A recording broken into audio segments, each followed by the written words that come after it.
he would be the first that I know of that's won 2 events 3 times in a row.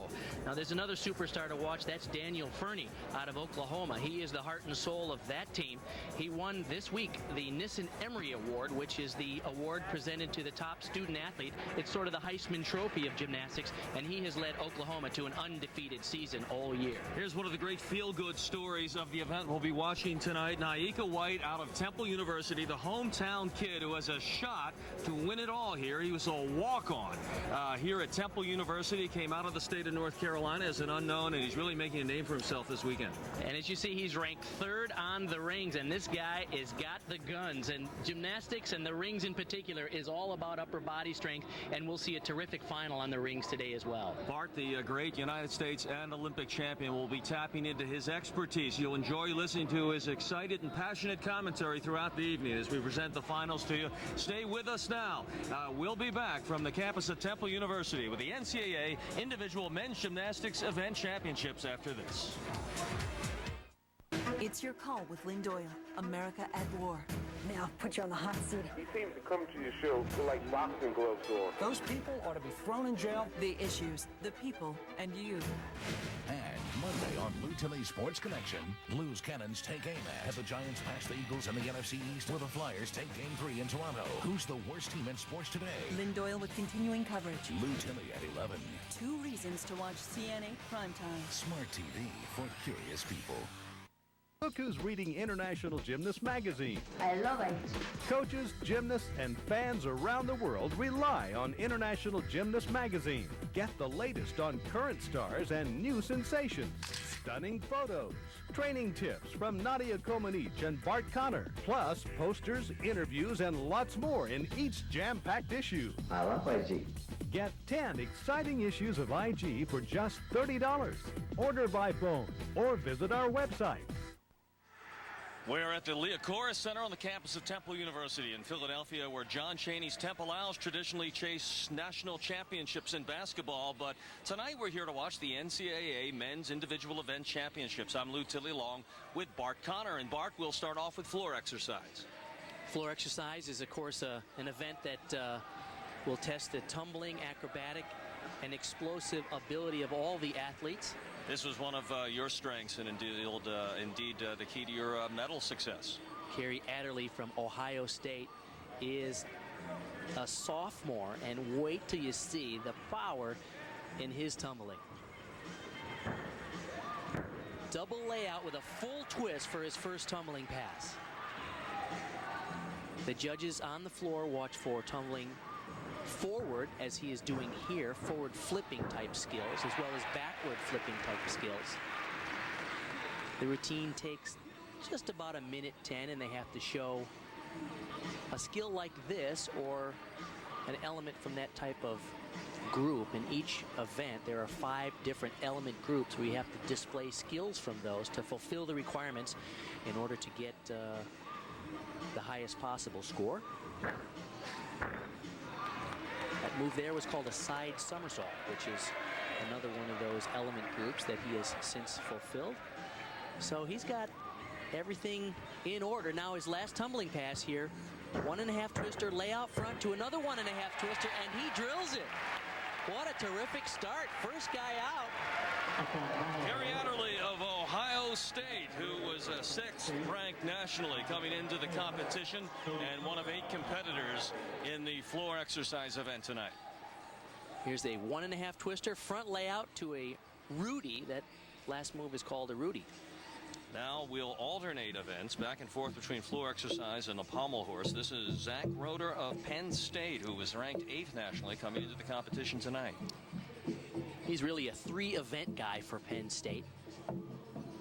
During the era when I competed, most everybody did the all-around, but now there are more and more athletes just specializing on 2 or 3 events, and that was a great start so far here at the finals. We've seen 2 world-class routines right off the bat. And as Roeder wraps up his event, we'll be able to check on the score of the floor exercise for Kerry Adderley. There he is out of Ohio State.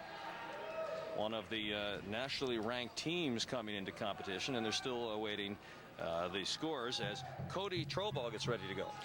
And Roeder, who just finished his pommel horse routine, was a walk-on in 2001 to Penn State, and he has been quite a contributor there.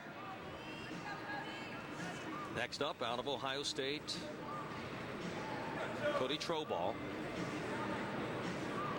He competed at the Houston Gymnastic Academy before he went off to college, and they have delivered so many top athletes to the national program. They have a terrific coach down there named Kevin Nyika, who has created a terrific program.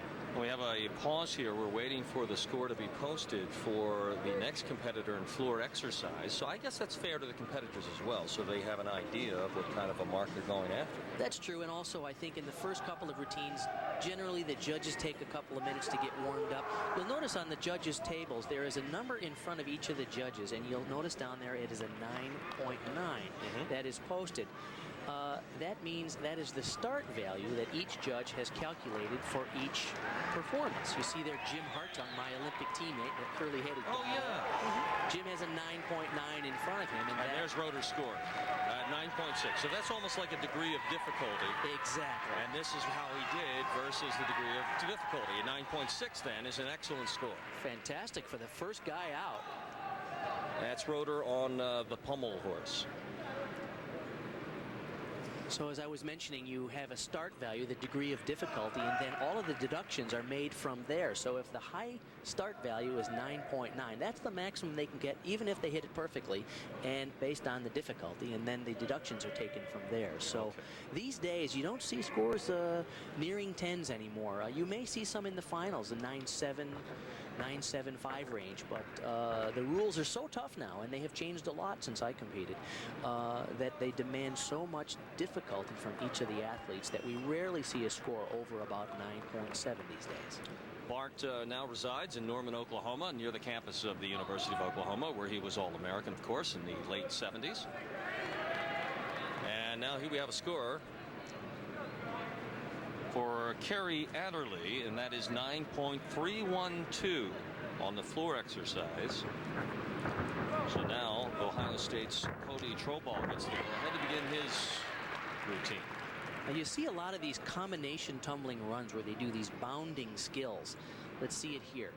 This is a 1, 2.5 twister to a front somersault. Very clean execution and good height.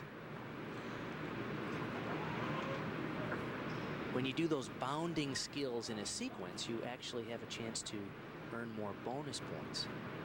I know that when we watch the women in the floor exercise, they talk about the aesthetic of the performance. Is that as important in the judging on the men's side? Well, certainly the men don't have choreography and they don't use music as the women do.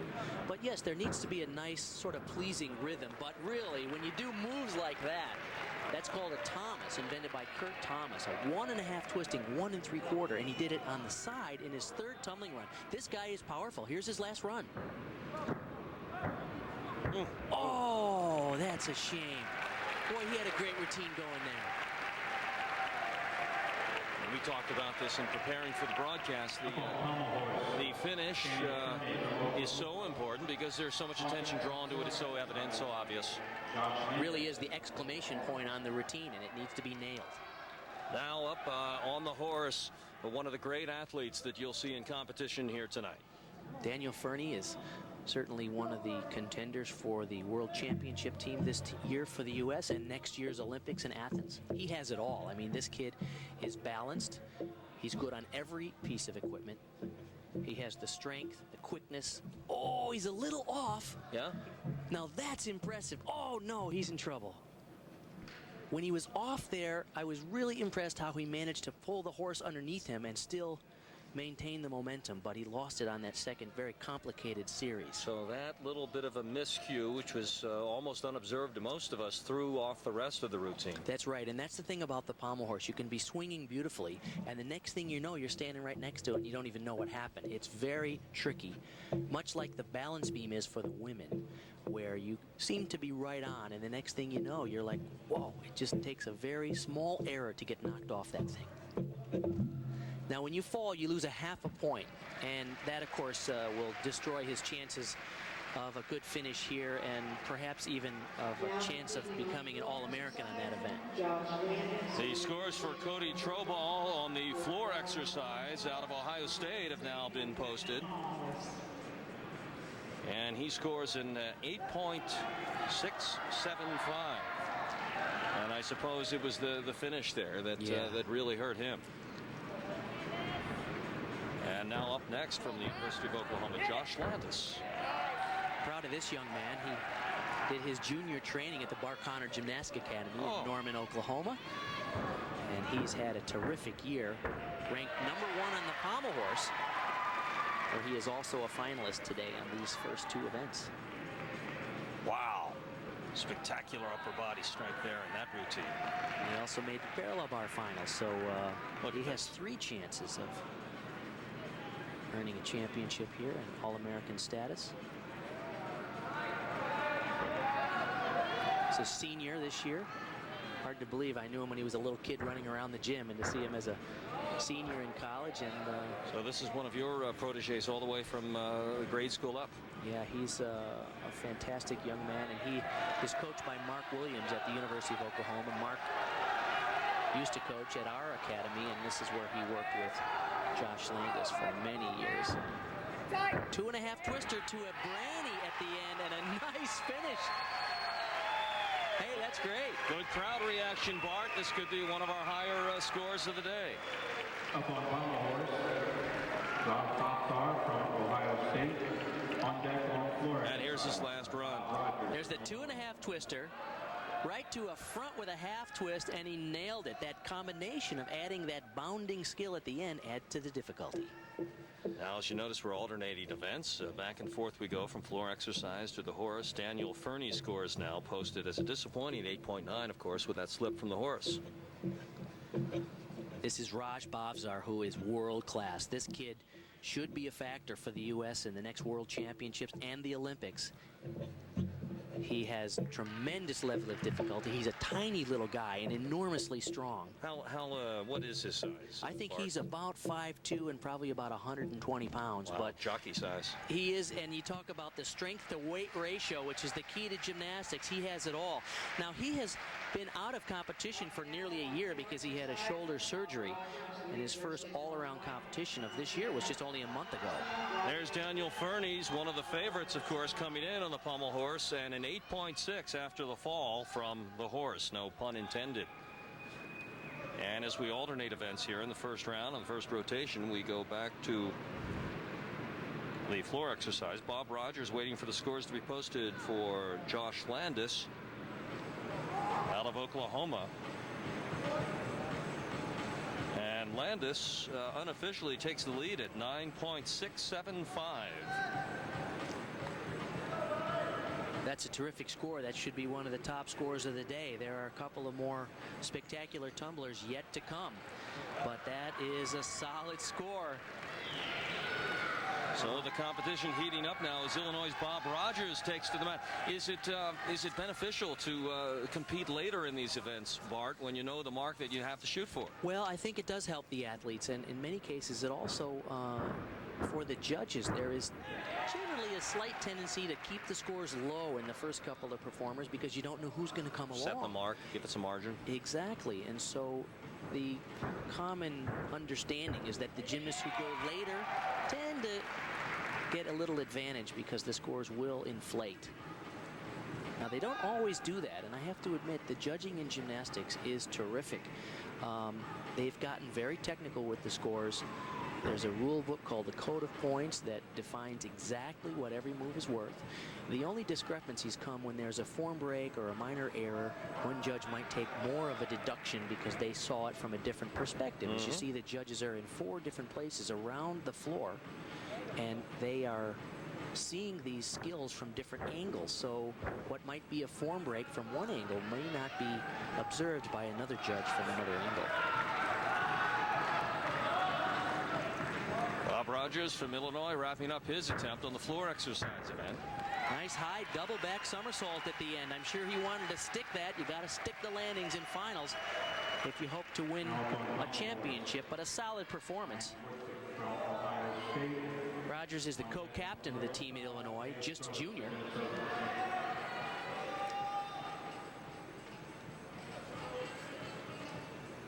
Raj Bhavsar Bavsar of Ohio State on the pommel horse scores 9.362. So that unofficially puts him in second place behind Roeder, the leader from Penn State, as Ryan Schwarzkopf from Ohio State begins his routine. And this could be your winner here. This guy is just world class on the pommel horse. This is what he does. Specializes in this event. He's a senior out of Columbus, Indiana. Whoa. And he just rocked a routine. That was quite a move there to finish. Here's a guy who's a two-time academic, all Big Ten. Just does the pommel horse, kind of like a place kicker. Is that right? Yeah. He specializes only in the pommel horse, and man, is he good there. Well, it would seem like a good year for our Schwarzkopf to do well, even here in the gymnastics. Really impressed with his form and his technique and execution. That is critical in the finals. Love this move here on the finish. And Clay Struther about to take to the mat in the floor exercise. One of our favorites here. Bob Rogers scored 9.1 in the floor exercise. Our leader there continues to be Josh Landis out of Oklahoma, with Kerry Adderley unofficially in second place. But now here's one of the stars of the meet.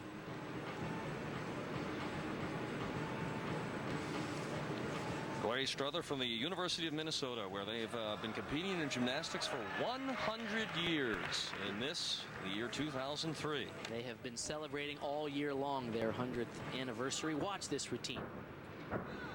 Terrific opening sequence and impeccable form. That's what you'll notice about this young man, is his form. Wow.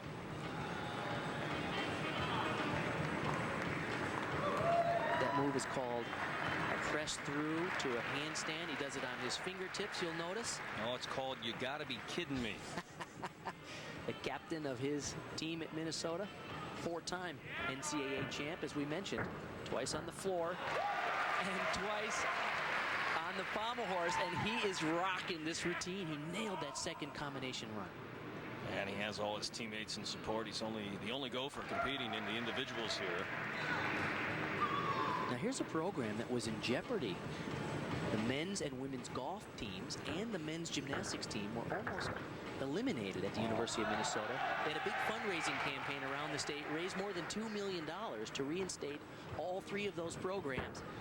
And look, oh no, he went for a huge dismount, triple twist to a front somersault, and completely misjudged it. Oh, that's unfortunate. Well, let's see if we can see where the mistake happens here, Mark. Well, this is an amazing combination, extremely difficult. Triple twist, he hangs it up beautifully. Ooh, just a little shorter rotation, and you can see his body wasn't tight, so when he punched this front somersault, there was no way he could make it over. Oh, he went for it all.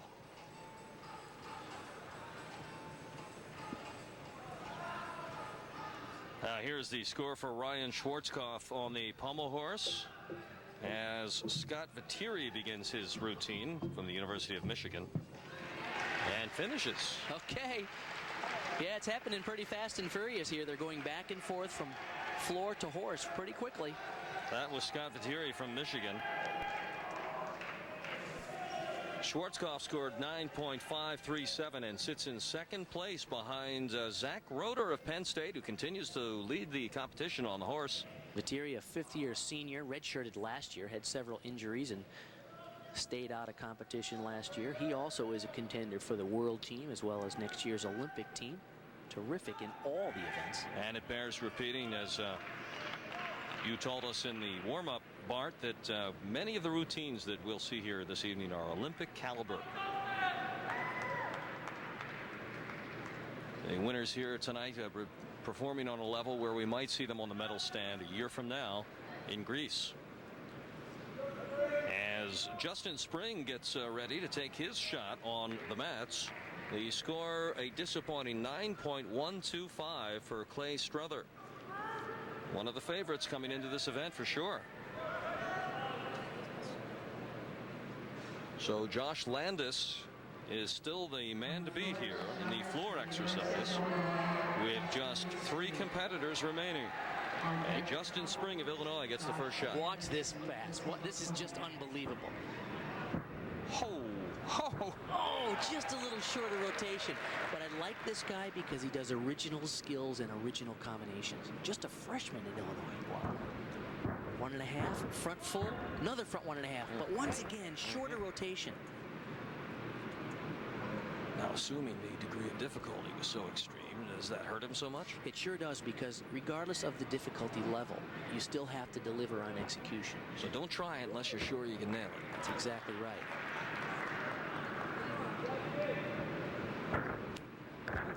I mentioned the rules in gymnastics being very specific. They're also somewhat restrictive, and that's why I like this kid, because he doesn't do the same routines. Look at that double twisting double at the end. That's just unbelievable. He's explosive. Really exciting to watch. Great lift. This is a superstar in the making. Now on pommel horse, Josh Landis from Oklahoma. That's just big. Double twisting double. That's tough to do at the beginning, let alone at the end when you're tired.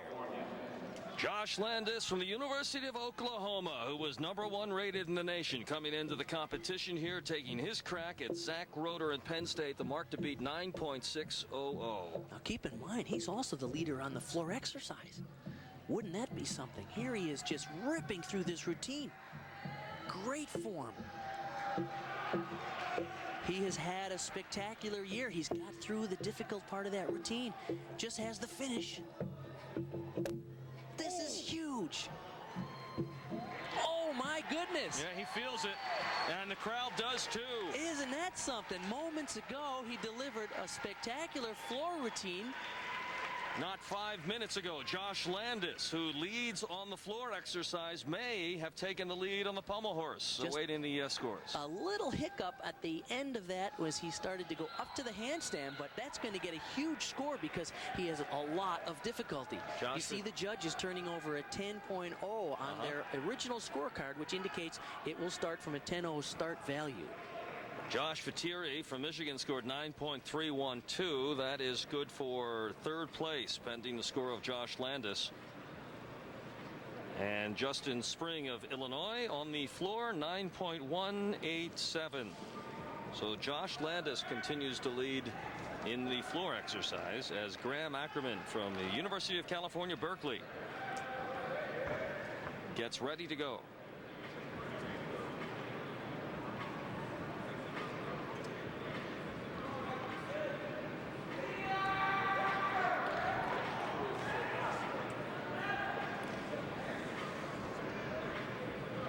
A number to beat in the pommel horse, 9.60, as we await the score for Josh Landis. Oklahoma. And Graham Ackerman now. He's a sophomore all-arounder, although he doesn't often compete on the rings. He has overcome a lot to be here. Had a stress fracture in his back. Oh, terrific mount sequence. And much like what we saw from Justin Spring, original combinations of skills. I love to see that. Whip 2.5, front full tucked, very nice.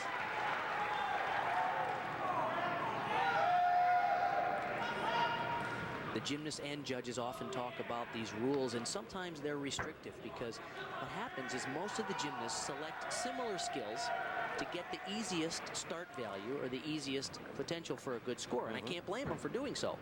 But what happens is it's kind of cut off and choked off the creativity of the sport.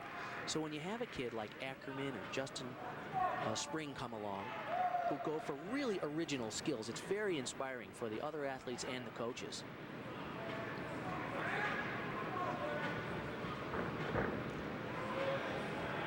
This is a great routine so far. He has drilled all of his landings. It's a very under-controlled routine. He's feeling I can get very solid. Absolutely. Here's the landing on the last tumbling pass. Full in. One little step. That was the toughest routine hit so far. We'll see what the judges do with it score-wise. He's trying to top Josh Landis of Oklahoma at 9.65. Meanwhile, Josh Landis also competing in the pommel horse. There's the end of Ackerman's routine. Now, there's Josh Landis, and his score on the pommel horse has been posted, and he is now the leader at 9.687. So he leads in 2 exercises as Peter Shostuk of Illinois gets underway. And Illinois has a terrific team on the pommel horse. Beautiful execution. Notice his elevation over the pommels as he swings around the pommel horse. Even though he doesn't have particularly long arms, he really has good technique and mechanics to keep high elevation over the horse. And he wraps up his routine. Is there a deduction if the legs scrape the handles, Yes, the pommels? There certainly is, and it's important, of course, for the gymnast to maintain form, because if you brush it slightly, it's okay, but if it results in a leg form break or a splitting of the legs, that will be a more significant deduction. You saw the Landis score on the pommel horse, so yes, he is the leader in both individual events that we're competing right now. With just one more competitor to go on the floor exercise. We're waiting for the Ackerman score. Graham Ackerman scores 9.637, and that puts him in second place behind Landis on the floor exercise. So only Dan Gill can knock off the Oklahoman here as we wrap up the floor exercise competition. Dan Gill out of Stanford University. He's a junior, Fairfax, Virginia. He's a national champion last year on the vault. He's one of those guys that's a vaulter and a tumbler. And it has to do with these kids when they grow up. They're strong. Maybe they're really quick off the floor. They're compact. Vaulter, tumbler guys are built a little bit like linebackers. They're strong, solid, and really explosive. And pommel horse guys tend to be longer, leaner, and more fluid swinging. So he has the body style that really leads to explosive performances on events like floor and vault. You can see it through the shoulders and upper arms here on Dan Gill. One chance to knock off the leader from Oklahoma, Josh Landis, for top honors. You can see the intensity in his face as he locks in. Co-captain of the team at Stanford, who had a decent year, but not finishing among the top teams.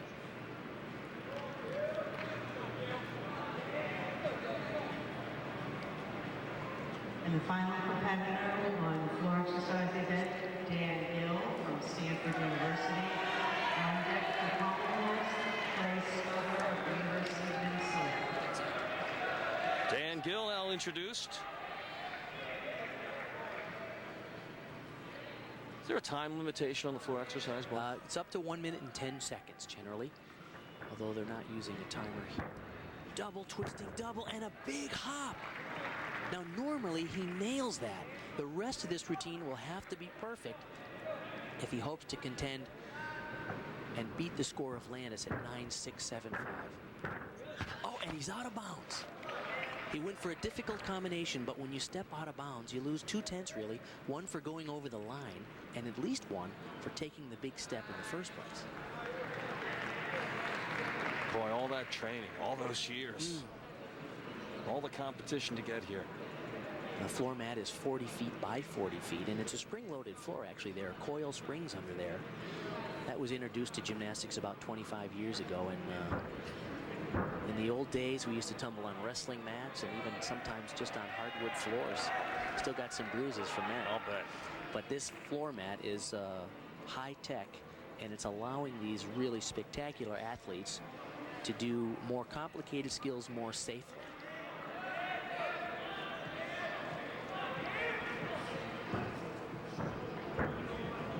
Okay, clever finish, but unfortunately with those bobbles and going out of bounds, that won't be the big score. So it looks like Josh Landis will hold on. From Minnesota.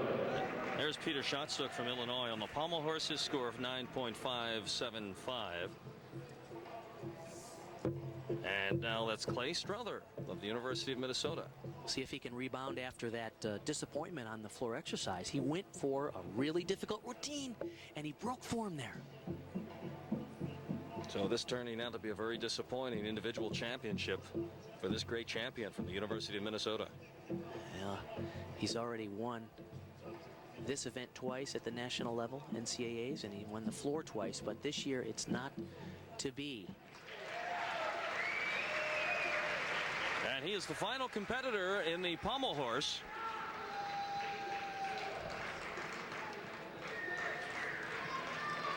So unofficially, it looks like Josh Landis from the University of Oklahoma may have taken top honors in both floor exercise and pommel horse. That's just amazing. And to do it within about 5 minutes of each other, alternating back and forth, he had to finish his floor and get right over and get ready for the pommel horse.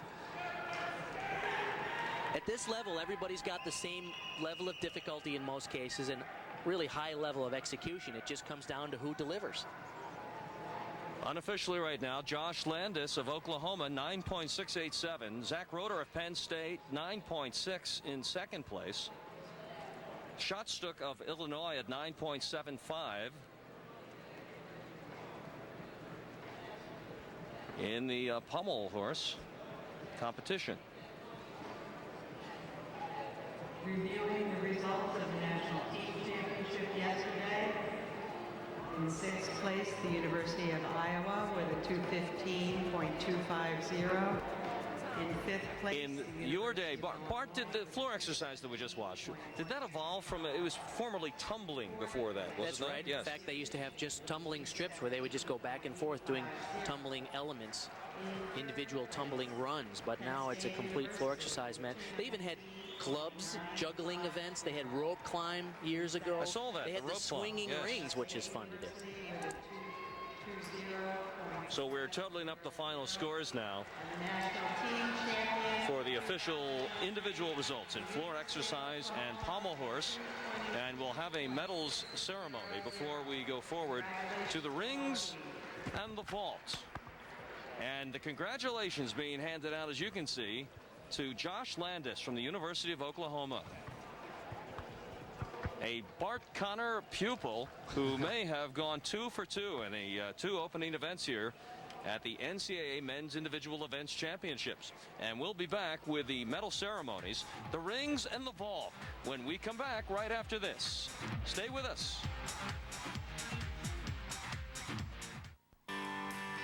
Ford Explorer.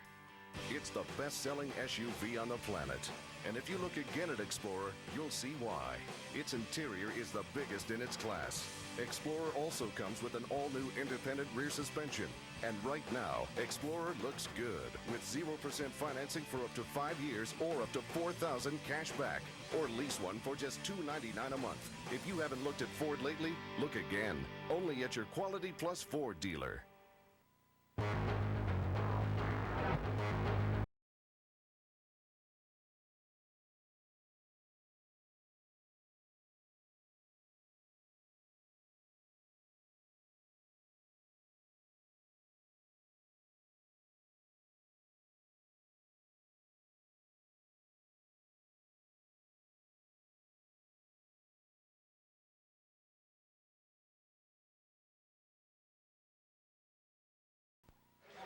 Welcome back to the NCAA Men's Individual Events Championships. The floor exercise winner has been established. It is John Landis from the University of Oklahoma, Graham Ackerman from Cal, and Curry Adderley from Ohio State. But also note that the top 6 earn All-American honors, Bart Connor. That's fantastic, and what a performance for Josh Landis. He's had an outstanding year. This is his senior year. One of the leaders and inspirational leaders of this Oklahoma team. They're a very senior team, by the way. They're going to lose for next year about 2/3 of their top scoring athletes to graduation. But here's his last tumbling run, and as we said earlier, it's all about sticking the landings. Beautiful 2.5 twister to a front with a half or a branny, and it was that landing that made the difference. Will we be watching him a year from now in Athens?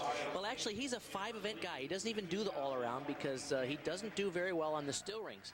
And so yeah, he may be considered for that team for the 5 events that he can do, but it's unlikely that he'll be interested in attempting to make it. I see. He does, however, pull the double already here in the NCAA Men's Gymnastics Championships with a win in the pommel horse as well.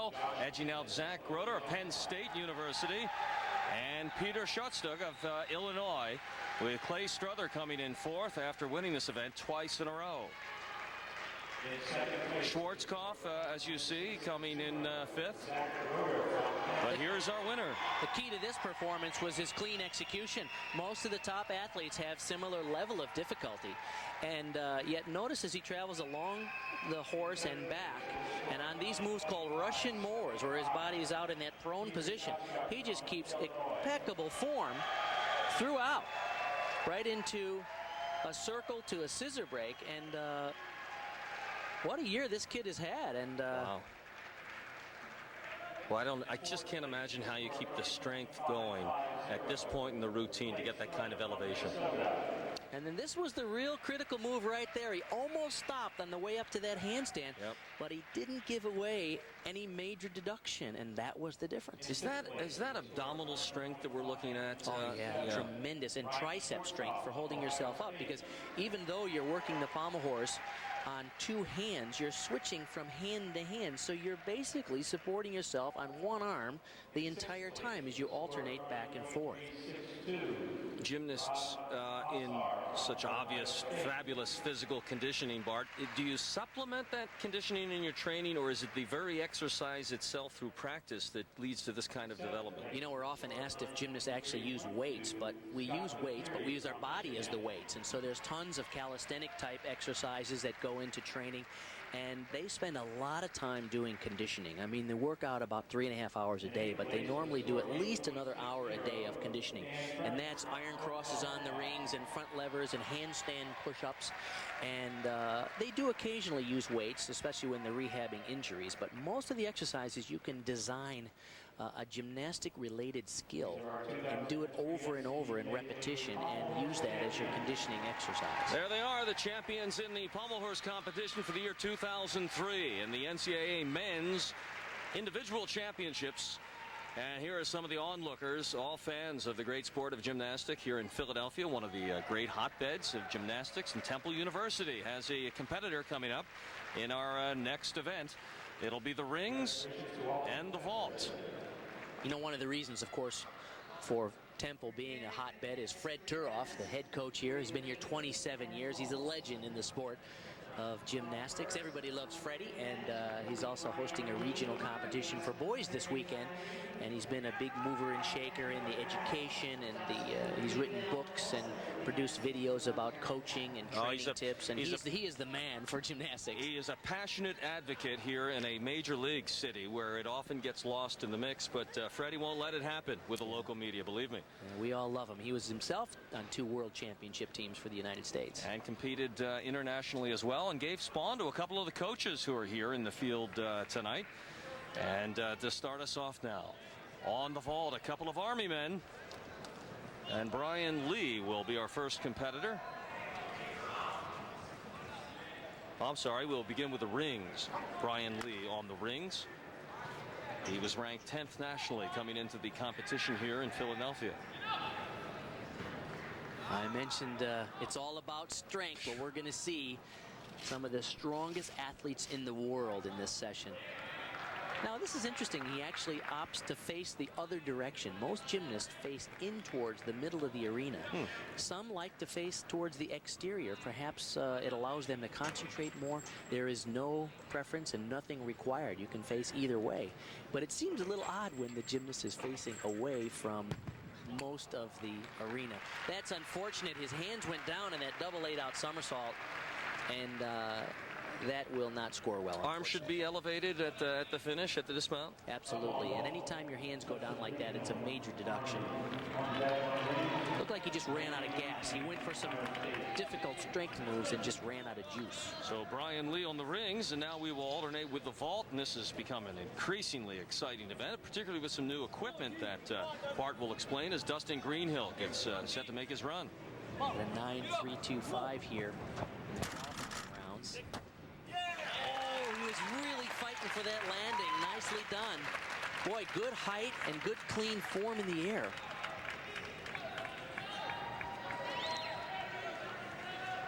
Every vault has a start value associated with it based on its difficulty value. This right here is a Sukahara 1.5 twist in laid out position. Boom, the little hop. That can be scored from a maximum of a 9.5. The action will be very quick here now in this round, going between the rings and the vault. We're still waiting for scores from Brian Lee, who was our first competitor on the rings. It's worth noting that the judges at their tables have put up a 10.0 start value score, which means that he did have enough difficulty in that routine to score from a perfect 10. Unfortunately, the unlucky landing will hurt him.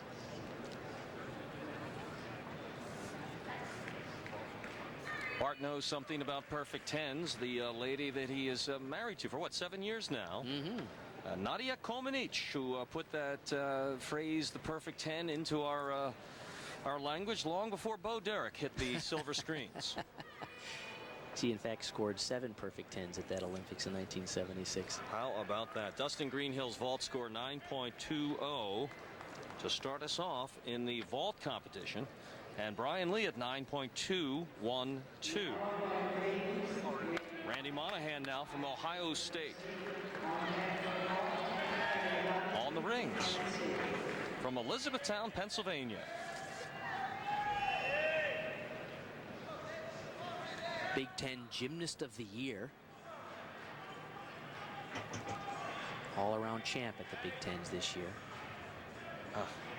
It's just amazing, isn't it? Yeah, that is what they call a Maltese cross, bounce cross, and that roll around to an iron cross is called an Azarian. It was invented by a famous former Soviet gymnast named Albert Azarian. This must be devastatingly tough on the shoulders over the years. It is pretty much a grind, and just about every gymnast I know has continuous inflammation of their shoulders. Oh, he was unlucky on that landing. He went for a really hard dismount. Very few gymnasts in the world do that dismount. It's a double back laid out and a double twist in the second flip.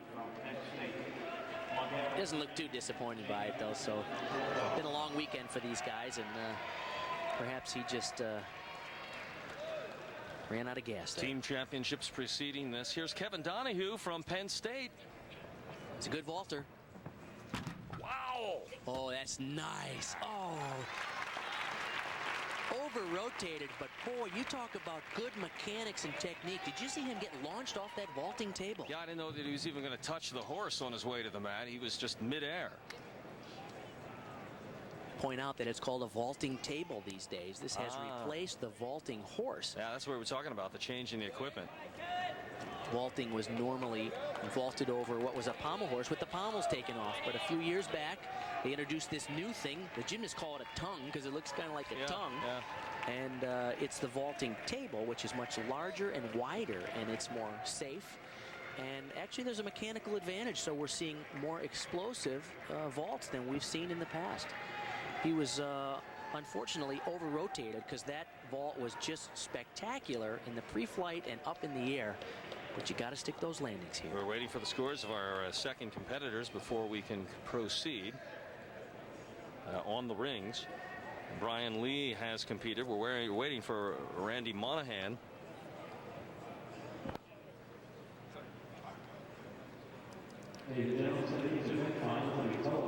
Before Jamie Henderson from Oklahoma can move on. But we do know that Kevin Donahue has scored 9.262, so takes the lead by 6/100ths of a point over Dustin Greenhill on the vault. Now, Randy Monahan, 8.725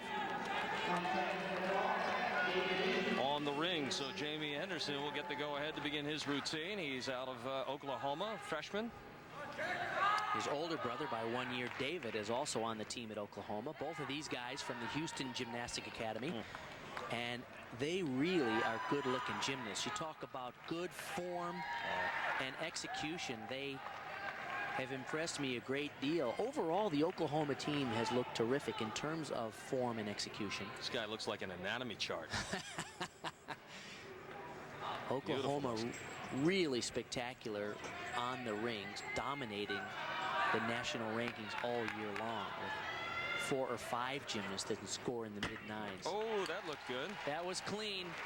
Not the most difficult dismount, but he got his bonus points from doing those strength combinations. So Probably a smart choice, a clean dismount and looking for a good landing. Just a freshman for the University of Oklahoma, as David Eaton from California, from England originally, gets ready to make a run down the... Oh, man, he was short of rotation. You know, that vault is a difficult vault because it's like what we saw from Donahue. It's a round off onto the springboard. Yes. And a back handspring onto the vaulting table. It looks like he came on a little high. And you just think about the physics of this. If you come on a little high, you really don't get the push off the horse in the post flight. You just kind of brush by. And he didn't get a good block, which launches him up in the air. It's much like pole vaulting. You really have to get a good set, which launches you into the air. That's Jamie Henderson from the University of Oklahoma awaiting his scores on the rings, and here's how he finished up. After clean strength moves, this is the full twisting double back somersault, just a little bit of a hop. I think the champion today is going to be the guy who does all those strength moves and sticks that landing. That'll be important.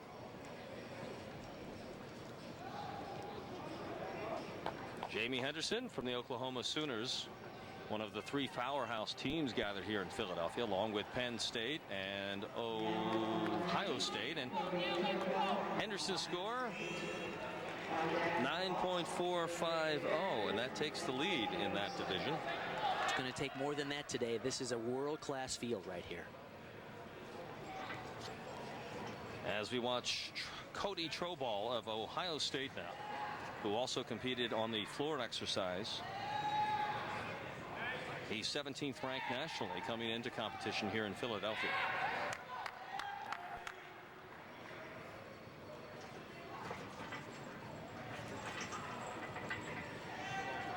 Keep in mind the judges are looking for a move where you swing to a handstand like he showed there, as well as those strength moves, and that's the kind of landing. He liked it.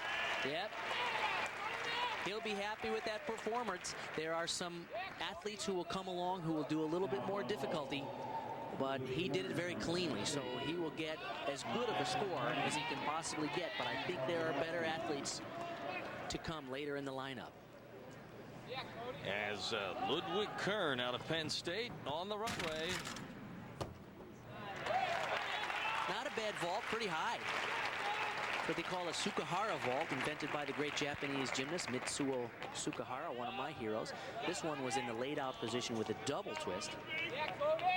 It has a start value of 9.7, which is its maximum value, but he did have a little form break and a little shaky on the landing. The vault, is this one of the tougher events to handicap, Bart? Is there more variance from meet to meet? It sure is, and you know what the gymnasts call vaulting like the lottery. You know, you just throw it out there and see what happens. You just got to run down as hard as you can, launch it up in the air, and hope you stick the landing. And many times that's just a matter of luck. Obviously, good mechanics and good technique play a big role in that, but many times you're a little overjuiced and you just over-rotate it.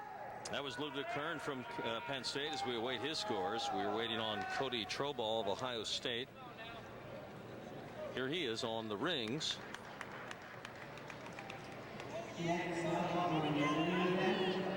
Good stick on the landing. And he scored 9.437. That ranks 2 behind Jamie Henderson, the current leader out of Oklahoma.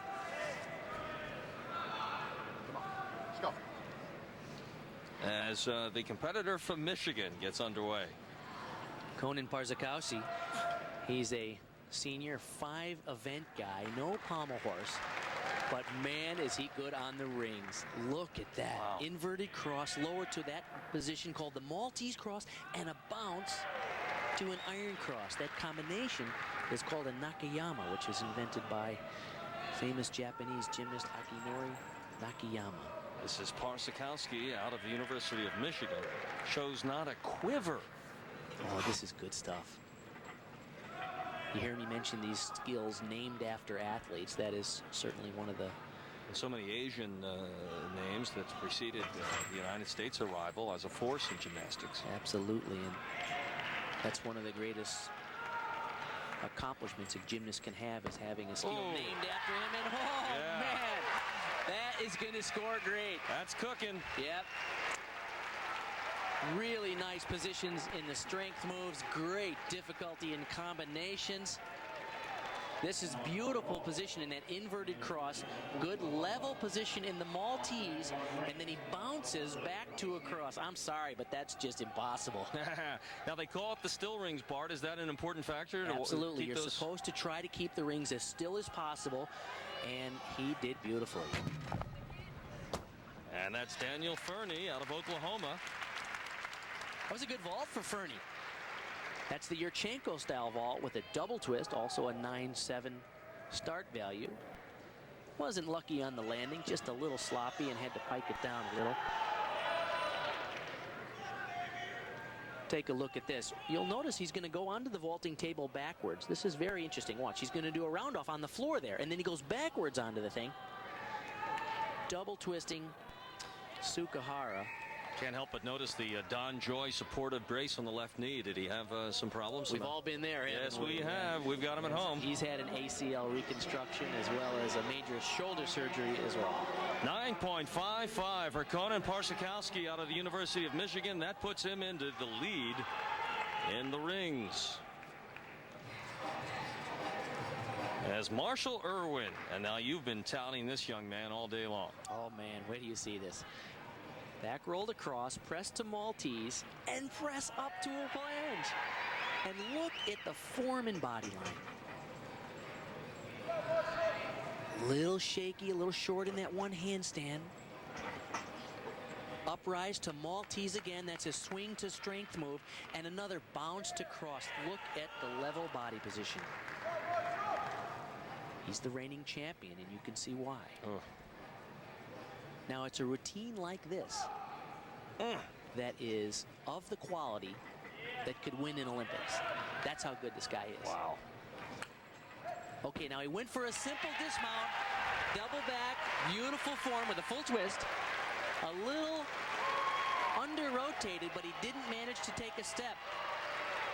I suspect that routine will move him into first place. 9.55 is the score he needs to beat from Conan Parsakowski of the University of Michigan. We'll have those scores for you in a moment after Jock Stevens takes a run on the vault. But now we see that Fernie has scored 9.425. And that is good for the lead in the vault. This could be huge. He's going to do a handspring double front somersault. He nailed it for a 9.7 in the qualifying. Whoa! Oh! That is huge.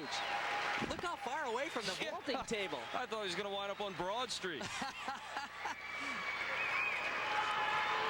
This is a handspring double front.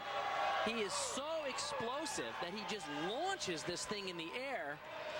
Now, he does pull his legs apart, but that allows him to flip a little faster, but he keeps great form. You're looking at the equivalent of the Heisman Trophy winner in men's gymnastics. Pardon me. That was Daniel Fernie. This Jock Stevens is one of the leaders of the Oklahoma team, though, and he obviously popped a huge vault, scored a 9.7 here at the championships to inspire the Oklahoma Sooners when he stuck it. Marshall Irwin, 9.75, as you predicted. That is good for the lead in the rings competition by 0.2 of a point over Parsakowski of Michigan. Now, the great feel-good story here for the hometown team from Temple University, Nyika White. Uprise to Maltese. Press to inverted cross. Good level position. Back to Maltese. And then up to a flange. Come on. Nah, I can't do that. Can't do that. Where are the wires? Where are the mirrors? Exactly. That's just inhuman. Another uprise to flange. Good set so far. He came here on a flyer, a walk-on at Temple University, and he's turning on the hometown crowd right now. Boy, wouldn't this be inspiring? A little short there. That's a slight deduction in the handstand. Come on, be careful. Double layout. Good landing. Oh, he likes it. He likes it, and so does the crowd. Oh, yeah. He is the feel-good story here today, no doubt about it. You gotta love that. There's Tom Gibbs, the assistant coach here. Boy, it just gives you a chill when any athlete breaks out in a smile like that. When you please yourself, that's half the game, you know? That was a moment. There's Freddie Turoff, the gymnastic legend. It's got to make you feel good. Walk on here at Temple University, and he walks off as a champion in his own rank today. Jock Stevens from Oklahoma takes the lead with that fabulous explosive vault at 9.50 as Zach Roeder taking his shot from Penn State. It's getting hot over there. He did stick the vault. A 9.7 start value for that vault. A double twisting Sukahara. He had to pike it down a little bit. He sure did drill it, man. This is like a dart going into a dartboard. Wonder if he ripped a hole in the mat. And here is Nyika White from Temple on his dismount, and watch the smile that breaks out on his face. That was the only place there where he had a couple of bobbles in that handstand. And wait till you see the score. Nyika White at 9.687. Right now, that is good for the silver. That is good for second place. I think that's the right score because Marshall Irwin was just a little cleaner, and the couple of bobbles in the handstand cost him slightly, but still, that was an inspiring performance. Terrific accomplishment. One more guy here who has a chance to win it all, Kevin Tan. He also has the level of difficulty and the quality of execution as Marshall Irwin. Look at that beautiful roll around, Zarian to cross, press up to Maltese, bounce cross. You're seeing a lot of these combinations. Many of the gymnasts using the same sequences to get bonus points. So it comes down to execution at this point. Look at the locked out arms and great control. Shaky in that handstand. Hold it still. Looking for a stick. Oh, the step will cost him. I think Irwin's going to repeat as the champion. Tan had a chance. Kevin Tan from Penn State taking his shot on the still rings. It's Zach Roeder on the vault taking the lead with 9.625 out of Penn State. Zach already with a second in the pommel horse. Edged out by Josh Landis. And now Brett Covey of Oklahoma's team, the great Sooners, ranked third in the nation. Dan Gill now first on the runway. He is the reigning national champion on this event. Oh, and he popped a great vault, but he didn't stick it. That's the Yurchenko style of vault. Boy, the mechanics were good. Maybe just a little bit overpowered because he over-rotated. From Stanford University.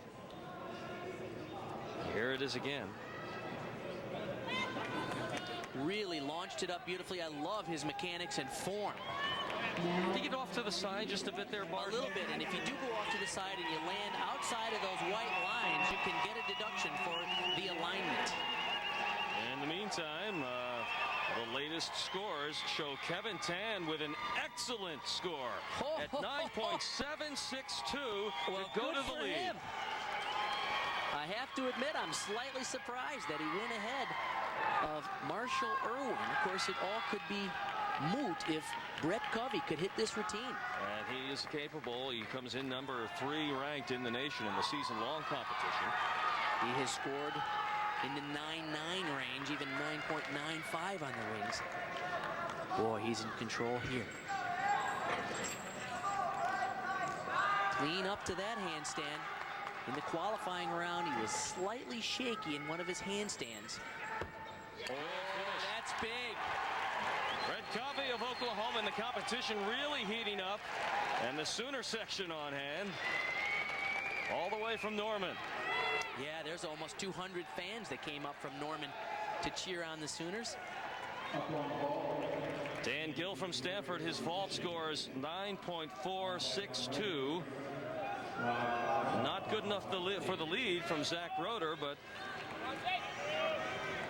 in 4th place currently. As Andrew DiGiorio from Michigan. Oh my goodness, that was big. Now that is the most difficult vault being done in the competition today. A 9.9 start value because that Sukahara had a 2.5 twist, an extra half twist from most of the other vaulters today. He took a slight hop step on the landing, But you got to love that he went for the most difficult vault of the day. Here's a kid who was a walk-on at Michigan. Just a year ago, he didn't really impress the coaches very much, so they didn't recruit him. So he walked on, learned a vault like that, and has a chance to win the whole thing here in the finals. That was Dan DiGiore. We'll have his score in a moment. And there's Brett Covey finishing up for Oklahoma on the rings. And just one competitor remaining on the rings, and we are complete the competition on the vault for the day. This is Raj Bhavsar of Ohio State. Raj is just unbelievably strong, tiny little guy. Recovering from a shoulder surgery, had a torn labrum, which is a difficult thing to recover from because even more difficult than a rotator cuff injury, it involves the cartilage and it takes longer to rehab. So for most of this past year, he's been out of the competition scene. Oh, a little shaky in that handstand. A big dismount. He went for a huge double twisting double at the end. You got to admire that. His score to beat is 9.72 from Kevin Tan, our current leader out of Penn State. Meanwhile, back on the vault, waiting for the scores for Andrew DiGiore out of Michigan. Trying to literally vault ahead of Zach Roeder.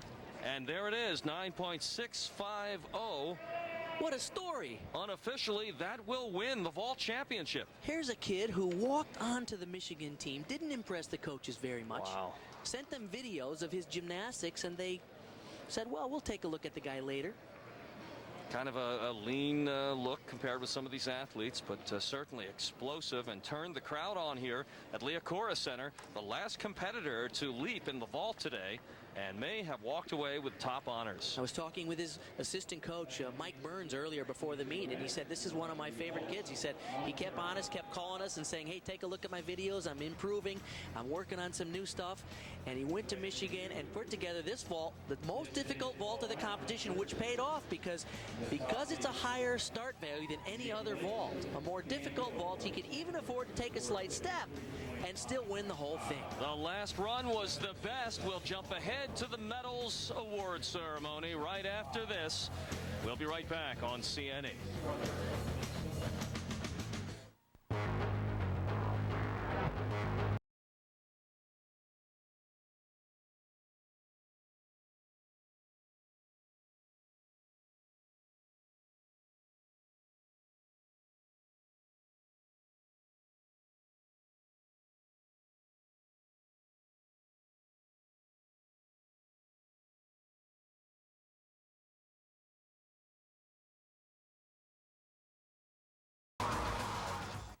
Look who's reading International Gymnast magazine. I love it. Coaches, gymnasts, and fans around the world rely on International Gymnast magazine. Get the latest on current stars and new sensations. Stunning photos, training tips from Nadia Comaneci and Bart Connor, plus posters, interviews, and lots more in each jam-packed issue. I love IG. Get 10 exciting issues of IG for just $30. Order by phone or visit our website. Welcome back to CNA's presentation of the United States Men Intercollegiate NCAA's individual events, championships, and the win in still rings goes to Kevin Tan from Penn State, narrowly edging Marshall Irwin. But the good story for the local fans, Nyika White of Temple taking the bronze medal. I'm Lou Tilley along with Bart Connor if you're just joining us. I don't suppose you can call this an upset. We knew about Kevin, but boy, he certainly had to put on a great show to win the gold here today. He did, and the defending champion, Marshall Irwin, there were a few skills where he was a little off. He took a little too long in a couple of his handstands and an inverted hang position before he continued his exercise. And so Kevin Tan, even though there was a little swing here, all of his positions were very precise. Very clean technique. Notice the good body line in the handstand, good locked out arm position. This was a very closely contested final. Beautiful rotation, in fact, over rotation, unfortunately, but not too much. That was enough to give him the championship. And there he is on the stand as the 2003 men's NCAA champion. There they are, the winners: Kevin Tan, Marshall Irwin, Nyika White of Temple University. Tan edges Irwin by 9.62 to 9.75. Meanwhile, in the vault, the win goes on the last competitor to take off down the runway, Andrew DiGiori of Michigan, who wins it on the last attempt of the day over Zach Roeder from Penn State, who finishes in the runner-up spot for the second of 4 of our exercises this evening. It's just an amazing story. I was talking to Kurt Golder, the head coach at Michigan, and he said this kid was on the bubble as to whether he was even going to make the squad. And now he comes up with this incredible vault, the most difficult vault of the competition. He just learned it only recently, and just incredible talent. They said the guy had only raw talent when he came to Michigan, and now he is national champion. I love that story. Andrew DiGiori will get it right out of the University of Michigan. Zach Roeder at Penn State with his second silver of the competition this evening. And Jock Stevens out of Oklahoma in the 3rd position. These are our 2003 men's vaulting champions. You heard it right there from our public address announcer here at the Liacouras Center. And some of the fans of gymnastics who have been here all weekend long in the Philadelphia region. Next up, we will alternate between the parallel bars and the horizontal bar. I'm having some fun. Are you having a good time? I'm having a ball. I enjoy any athletic competition, and I'm especially thrilled to be sitting next to you, to tell you the truth. Well, one of the greats of the United States men's gymnastics surge in the United States. Bart Connor here with us in the Philadelphia region this weekend.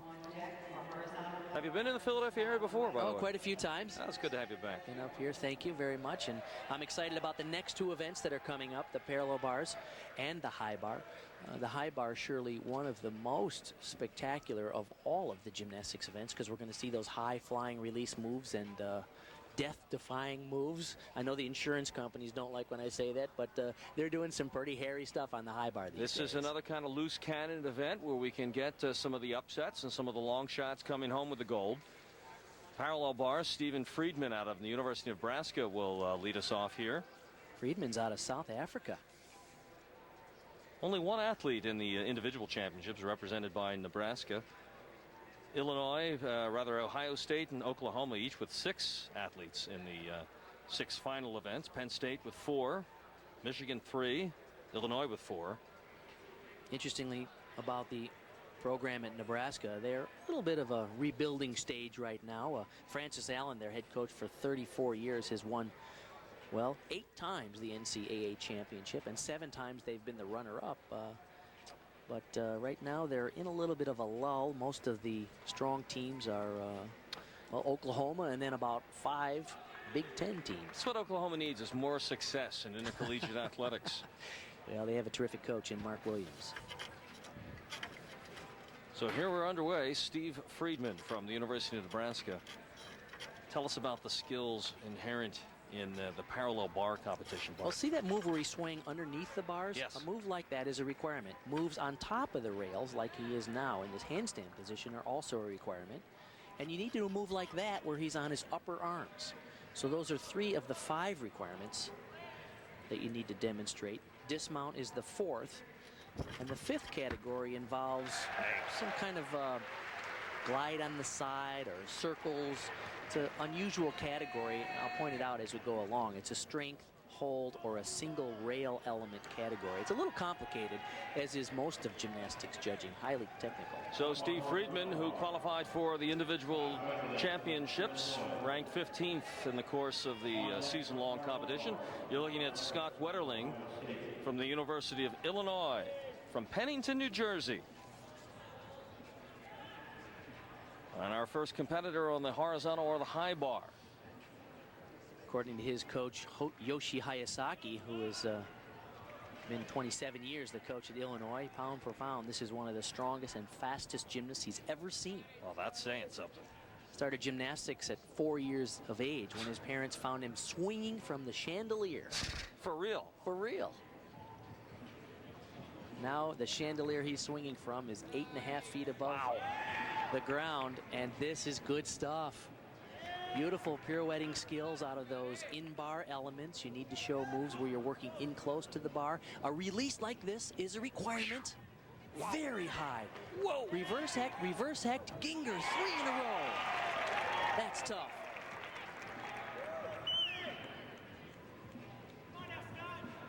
All he has left is the dismount. This is a good set. First guy up. Woohoo! Bang!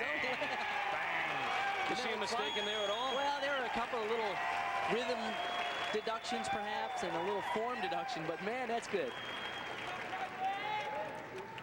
Yoshi Hayasaki giving him congratulations there. Yeah, this is just beautiful. It's a double layout, so high and beautifully executed. He has a long time to spot the floor in order to plant that landing. Now we'll see some more difficult dismounts, perhaps some double twisting double flyaways, but that was a terrific finish. Scott Wetterling setting the tone as we get underway. Steve Friedman scoring 8.837.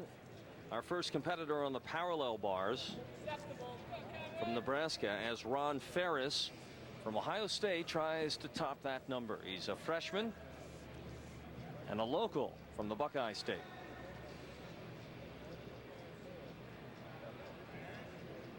Parallel bars is one of the most difficult events to get a high score on these days. Just the nature of the rules on this event. Very difficult to do combinations of difficult skills with clean form. For instance, Steve Friedman, the first performer there from Nebraska, his start value was only 9.2, which is the maximum he can earn based on the difficulty of the routine. Oh, there's a good combination. Good work above the bars. Now there, he did not intend to go on that single rail and go under. Do that glide on the side. So from this point on, it's just improvisation.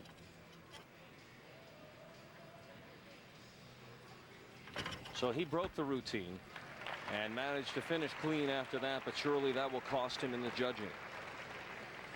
Ron Ferris from Ohio State. As we now look for the numbers back to the horizontal bar from Scott Wetterling. Miles Avery, the head coach at Ohio State there. And by the way, tutored by right here at Temple University. Exactly.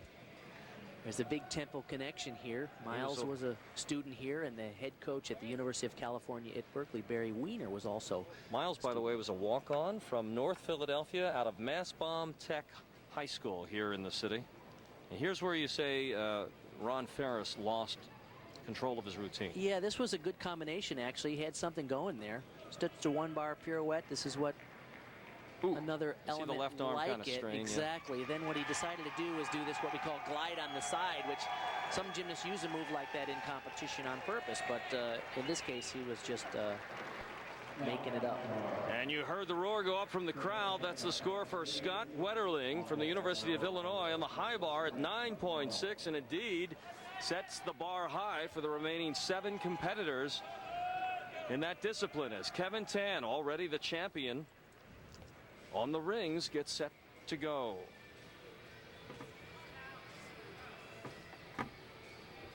From Penn State in the Nittany Mountains, drove the 3.5 hours down, and so far having a tremendous meet.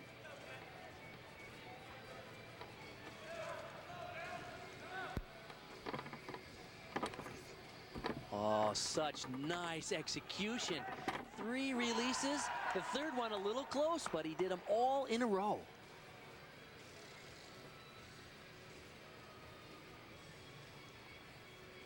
Stalder. Full pirouette to inverted giant swings. The coaches before the meet were giving him a little hard time about get your hand all the way out there and finish that full twist. Randy Jepsen, the head coach. And Slava Boyko, the assistant coach at Penn State, and by the way, the assistant coach of the year nationally. 9.6 is the mark to beat for Kevin Tan over Scott Wetterling of Illinois, who was our first competitor, and we're off to a tremendous start. In the high bar, Ron Ferris, 8.450. His scores on the parallel bars. And Justin Soering from Illinois will be the next up there, and he's underway. We saw Justin on the floor exercise earlier, and he had that very creative routine. Everywhere he works, He does some really interesting gymnastics. I just see enormous potential in this kid. He's strong, he's quick,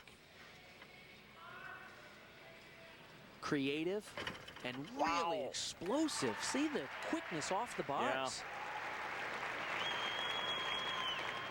Yeah. That was Justin Soring, who was doing just that on his dismount.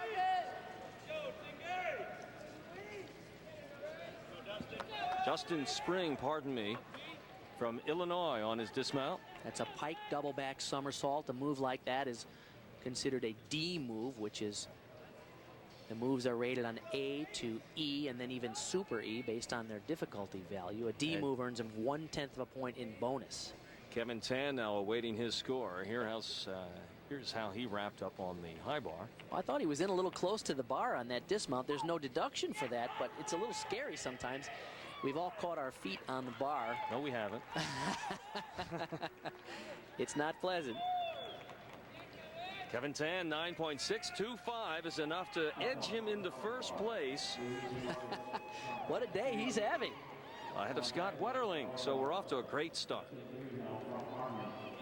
Kevin Tan has already won the still rings competition, as the Army's Dustin Greenhill pulls on the top, and we're watching Luis Vargas from Penn State. Oh, I like this young man. He's just a freshman, transferred from the University of Puerto Rico, and he has added a great deal to this team at Penn State. It's a really good event for him. Oh, no, he missed that move. He was going for a tough combination to earn 5/10 of a point bonus, but didn't have enough swing. You can see the way he works. Good form, good execution, enormous potential. But he was unfortunate on that combination early. That will be a big deduction. That's too bad. I mean, that's the kind of routine that could win the whole thing. He was just Penn State freshman, a little off. Exploded out of Puerto Rico, exploded on the off the bar on the dismount. Luis Vargas. What a team they have over at Penn State. Randy Jepson has been there 12 years as the head coach. Justin Spring is awarded a score of 8.65 on the parallel bars. That's good for third place, rather second place right now, behind Steve Friedman of Nebraska. Dustin Greenhill, who was ranked 11th nationally coming into this final competition in Philadelphia from West Point. I mentioned earlier that it's tough to get a good score on the parallel bar. So far, no gymnast has even scored a 9. Right. We'll see some better scores a little bit later on, but so far they have had some difficulty handling these routines. There's a nice move. It's an underbar move from the end of the rails into the middle. Ooh, that's a good combination.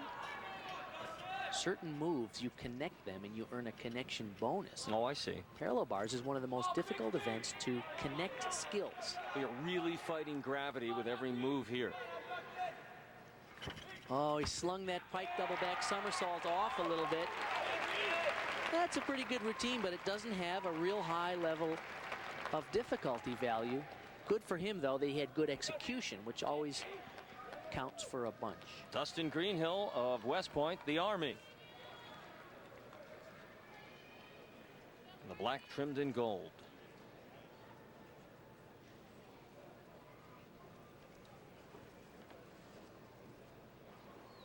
Luis Vargas from Penn State earns a score of 9.125 on the high bar. And that is good for third place after just 3 competitors. Now, from the University of Oklahoma, Dan Fernie. Well, Dan has not had the luckiest day after having otherwise a terrific weekend here with the Oklahoma Sooners. See if he can put it together here. 3 release moves coming up. There's one. Oh, he's close on the second. But nice transition to the third release move. Tricky move here. Stalder hop full. Very nice. That's the best of the weekend so far for him. In the preliminary rounds, he caught that release move right on his chin. Oh, yeah. Oh, unfortunately, he didn't stick that landing. Otherwise, a great routine. Here's a guy who's given everything he has for his team this weekend.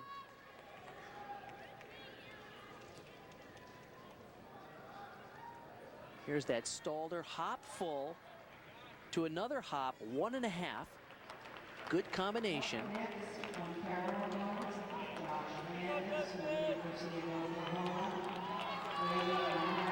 Now, interestingly, Bart, on the parallel bars, Dustin Greenhill from the Army was given a start score of 9.5, and then he was judged at 9.078 to take the lead in the competition. Good for him. And by the way, his coach, Doug Van Everen at Army, is the ECAC Coach of the Year. Congratulations to Doug. Now Josh Landis from Oklahoma on the parallel bars. Josh already has finished first in the floor exercise here today.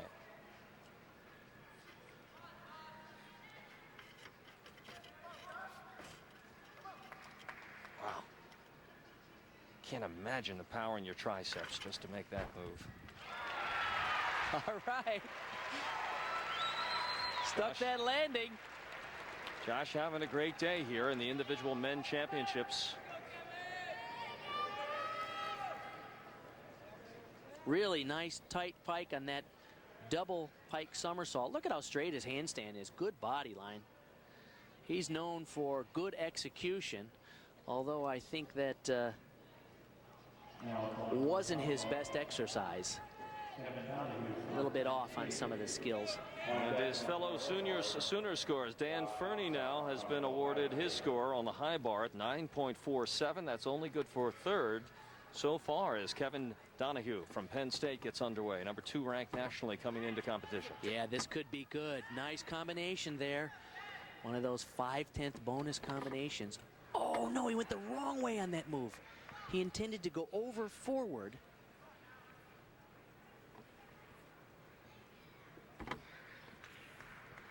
Kevin Tanney leads in the competition, also from the Nittany Lions. Oh, that's big. Wow. Huge release move. Some guys are doing 2 and 3 in a row. He only did 1, but it was big. And there's that double twisting double layout.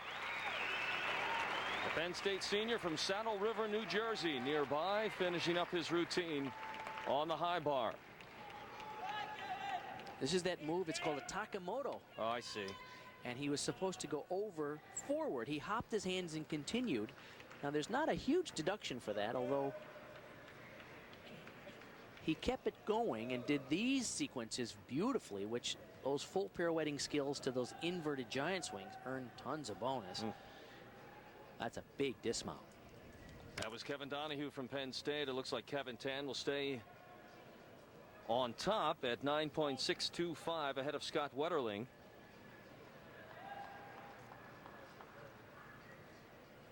As Raj Bhavsar gets set to go on the parallel bars.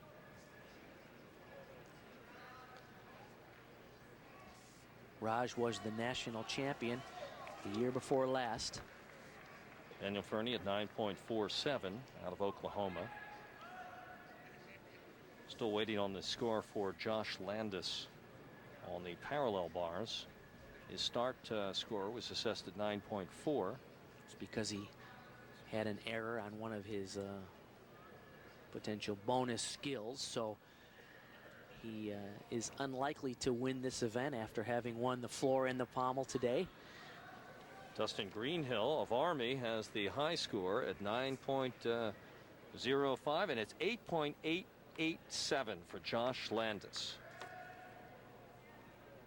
That is good for third place in the competition so far. As Raj Bhavsar of Ohio State.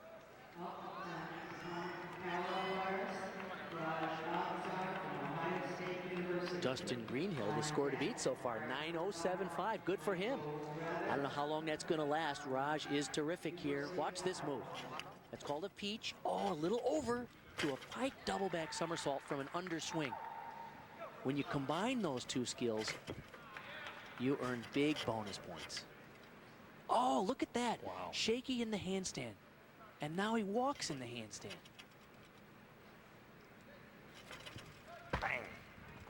And a hop on the landing, just a little off. You know, I spoke with his coach, Miles Avery, yesterday. And he said, you know, I probably should have put Raj in the all-around a few weeks earlier because he just hasn't really fine-tuned his competition shape. But here's a guy who's really focused more on the World Championships for the U.S. team this summer. It'll be in Anaheim in August. And then, of course, the big run to next year's Olympics in Athens. And he is a factor for the U.S. team. So they're trying to pace him so he'll be fresh for the Worlds and next year's Olympics. Kevin Donahue scoring 9.312 out of Penn State on the high bar. So Kevin Tan and Scott Wetterling continue to lead there as Iowa's Mike Rivas gets underway. Good flexibility and good twisting mechanics. Very nice mechanics. You see how he finishes those pirouettes real close to handstand? Those are the best Look of at that. the meet. That's yeah, very beautiful. Pretty. Yeah, there it is again. Hop 1.5. Boy, he has a beautiful line going. Oh. Boy, did he rip that double twisting, double layout. Really, there is a twister. We saw him on vault. Twist very effectively all weekend long. Really like his mechanics. Could use a more difficult release move in his exercise, which I'm sure he's working on.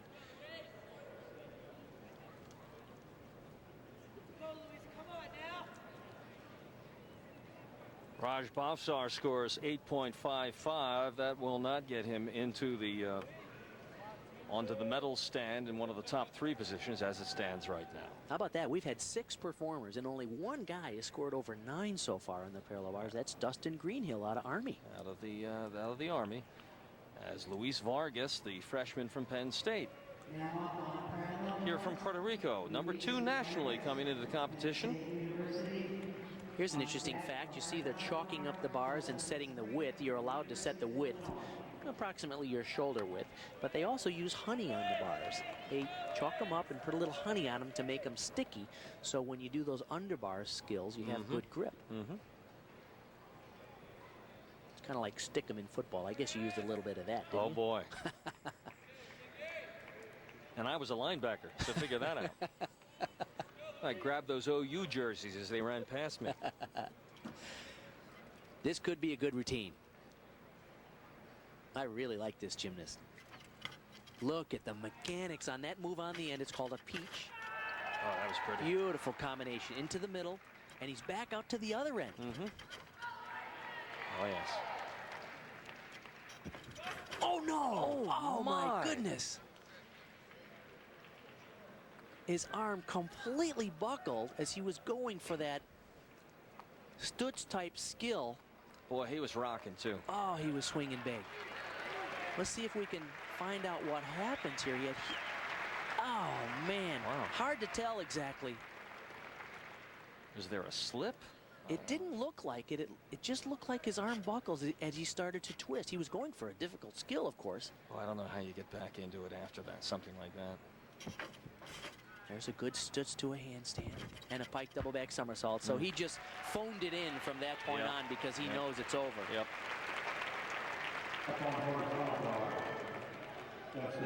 So Dustin Greenhill will continue to hold on to top spot with just 2 competitors left in the parallel bars as we watch Justin Spring from Illinois on the high bar.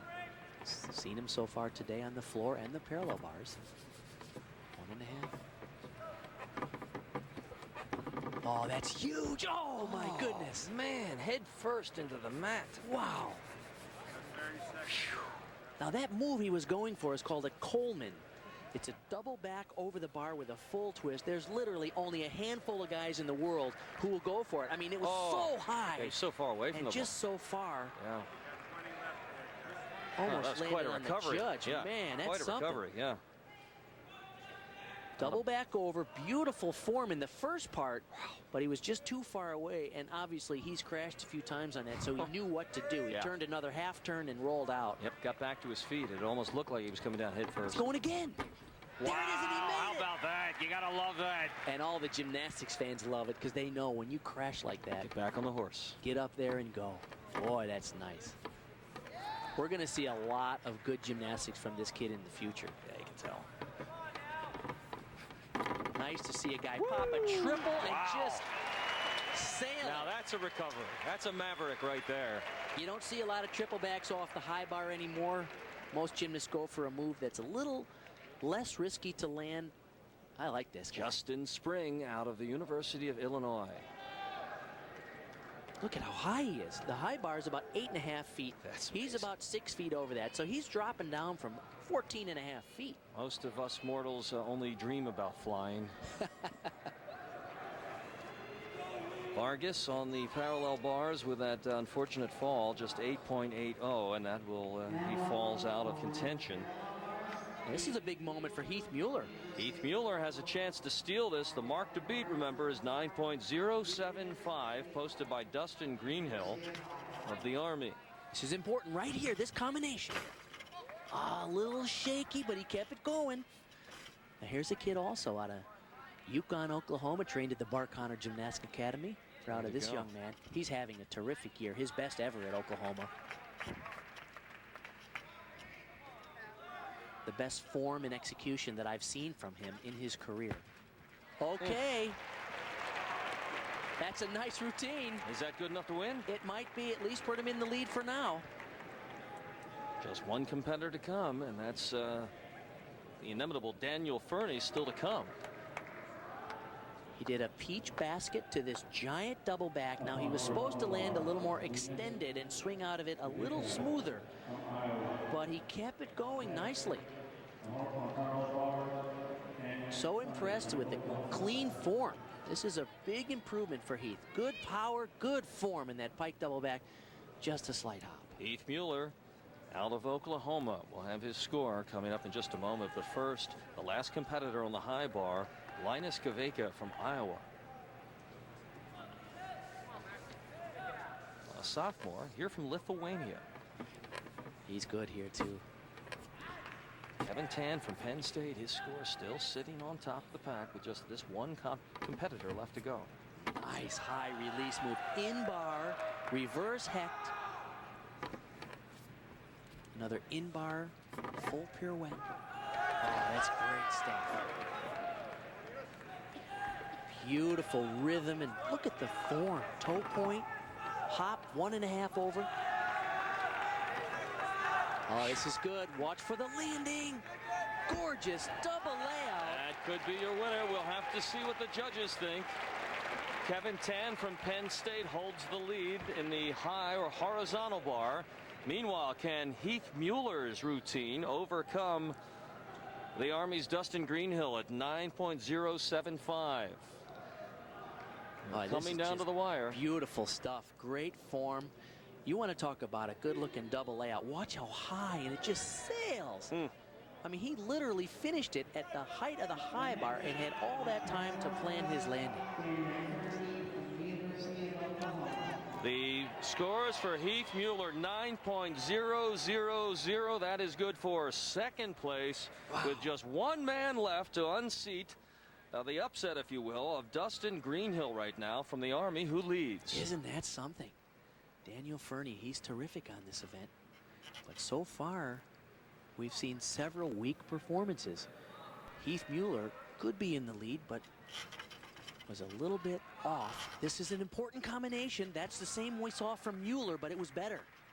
Better rhythm, good swing. Can Fernie gather himself after some disappointments here in the individuals and walk away with the title? He's the last man to compete. There's your guy. I think so. That's going to do it. He had the difficulty, and he really delivered on execution, which is Dan Fernie's style. Boy, as Fernie landed, all of the Sooner teammates launched. They think he nailed it. They're known for being pretty loud and rambunctious. Boy, good power on that peach to a giant double back. He worked his way out to the end nicely. Just has a good sense for gymnastics, good feel for the rhythm of the sport. I like the look on his face, the focus. It was like, well, it's here for me to take. Let's just get out there and do it. Yeah. And it remains to be seen. It's always interesting to see the judging, but this was it. The last competitor in the individual competitions and the individual events year 2003 for the NCAA Men's Gymnastics Championships. And Gaveka will walk away as the winner on the. He too was the last to compete on the high bar, and the horizontal bar score of 9.712 knocks out Kevin Tan from Penn State, who was the first competitor and held on to that lead until the very end. And we await the score now for Dan Fernie of Oklahoma, the last to compete on the parallel bars. And there is the score, 9.50, and that easily will walk away as the gold medal winner on the parallel bars 2003.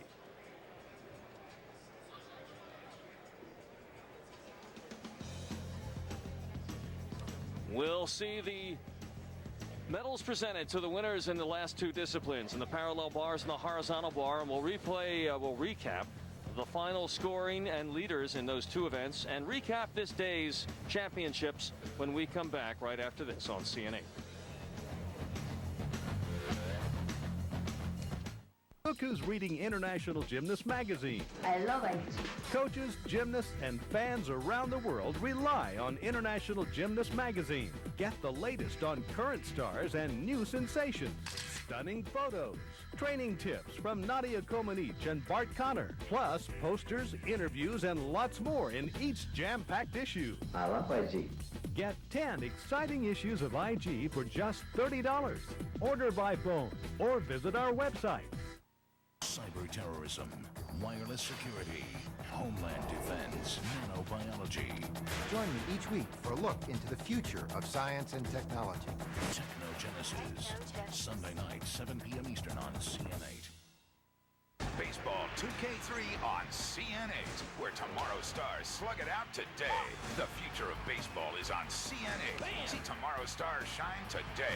Catch Baseball 2K3 on CN8 Smart TV.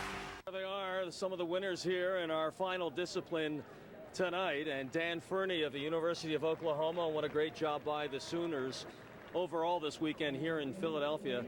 And here are the official results in the parallel bars. Fernie, the last competitor, Bart Connor, steals it and then some. Yeah, there were some inconsistencies in that event, several missed routines. Looked like Dustin Greenhill out of Army was going to win the whole thing, and a big shocker, but Fernie finally came up with a solid performance with plenty of difficulty in the routine. And he has just had a terrific weekend, all weekend long, leading the Oklahoma Sooners. He's the kind of guy who leads by example. He's a hard worker in the gym. He's a terrific student athlete. He had the last putt to win the tournament, Bart, and he just stood over it and knocked it in the hole, as it were. He was the last competitor of the afternoon. And I really like his aggressiveness. This is one of his trademarks. He just seems to go really hard for all the skills. And of course, with that kind of power and execution, I mean, that's a good result. And some fantastic performances all through this event on the horizontal bar. Oh yeah, high bar was fun, and Linus Gaveka just ripped a terrific routine at the end of that rotation, just edging out Kevin Tan, who already, of course, won the still rings earlier in the night. It was just a fantastic final on the high bar. Here now, a look at all of the championships before Gaveka, and what a acrobatic display he put on for the crowd. Well, and I really like this guy's mechanics, his technique and form. Really clean, all those pirouetting skills, finishing close to handstand. Big dismount, just a spectacular floater, double layout, and a solid landing. There's your winner for sure. And here they are, all the champions on this final day of competition in the individuals. Josh Landis of Oklahoma, the only multiple winner in the floor exercise and pommel horse, back-to-back, and he's standing by now with our Bart Connor. Well, Josh, first of all, as a former Bart Connor Gymnastic Academy gymnast, I'm proud of you. You had a fantastic weekend, all weekend long for the Sooners. And first of all, talk about the floor. You were solid there. Thank you. It's been a long weekend, and it's kind of tired coming into floor in the beginning, but it turned out to be all right, especially after kind of a poor warm-up I had, and all the repetitions we've done in the past, it just came together and did well for me. Now, what about the pommel horse? You seemed actually a little more aggressive there than I've seen you in the past. You seemed really assertive on your skills, and that surely paid off. You were really clean there. Oh, yeah. Pommel horse felt great today, Bart. It's something I wanted ever since my freshman year was to win the title on pommel horse, so I'm finally I'm glad I got it done. Well, congratulations to you, Josh. Now, what about your future? There's some talk that you may stick around and try to make the U.S. national team that will be training, of course, for the World Championships in the fall, in August in Anaheim, California. And who knows, maybe the Olympics next year. Are those in your plans? We'll see. You know, qualifiers is coming up pretty soon, and so we'll keep on training and see how things go and work from there. Well, enjoy the success. Thanks a lot, Bart. All right, let's go back to Lou. With Kevin Tan and an excellent performance as always from the always impressive Penn State University team. Congratulations. Right down to the last competitor in the high bar. It looked like you might walk away with 2 golds as well, but you can't be terribly disappointed with 1 win and a 2nd place here today. No, not at all. I mean, rings was a great win, but high bar came as a surprise where I ended up, but I'm happy with both my performances. Kevin, when you got up on the rings, you already knew your 2 main competitors were up there. You knew what you had to do. Does that enter into your mind when you're competing? Well, yeah, you know, you always figure you have to do better than the other people, and I don't know, I didn't really know what to do, and just kind of went to it. Do you just kind of put it on autopilot at this point, all the training, all the muscle memory, and just let it happen? Pretty much, you know, you try not to look at your competition, and you kind of stay in your own zone and just go out and do it. It's kind of like a job. Congratulations, Kevin, and I hope you enjoyed your weekend here in Philadelphia as we enjoyed watching you perform. I'm Lou Tilley along with Bart Connor. It's been our pleasure. Nice to have you here all weekend. I learned quite a lot. Working with you. What's the next step for gymnastics in general? The World Championships next? Yes, and the U.S. team is looking spectacular right now, and this is a good period. The U.S. team is poised to win a medal at the next World Championships, which will be in Anaheim, California in August. The last time we hosted the World Championships in the U.S. was way back in 1991, so this would be a big moment. And that is the qualifier, qualifying all the teams to the Olympics in Athens for 2004. So these next couple of years, expect big things from the U.S. men and women, because they look poised to win a bunch of medals at the Worlds and perhaps at the Olympics next year. Well, to you and Nadia and the Bart Connor Gymnastics Center in Norman, Oklahoma, this man, in addition to the gold medal in the 1984 Olympics, 10 surgeries since then, but looked like you could still compete. Hey, you're tall, man. I've just realized that. Bart Connor. Hey, it's been a real joy to work with you. And we hope all our audience enjoyed the 2003 NCAA Men's Individual Events Championship in the Liacouras Center on the campus of Temple University in Philadelphia. It's been our pleasure. Good night, everyone.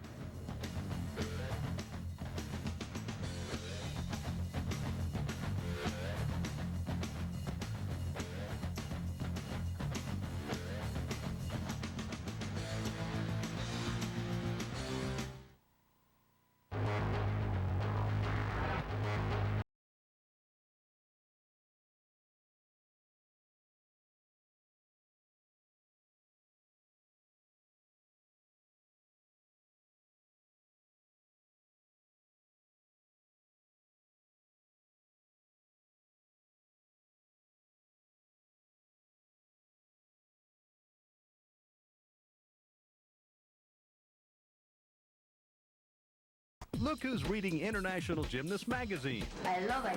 Coaches, gymnasts,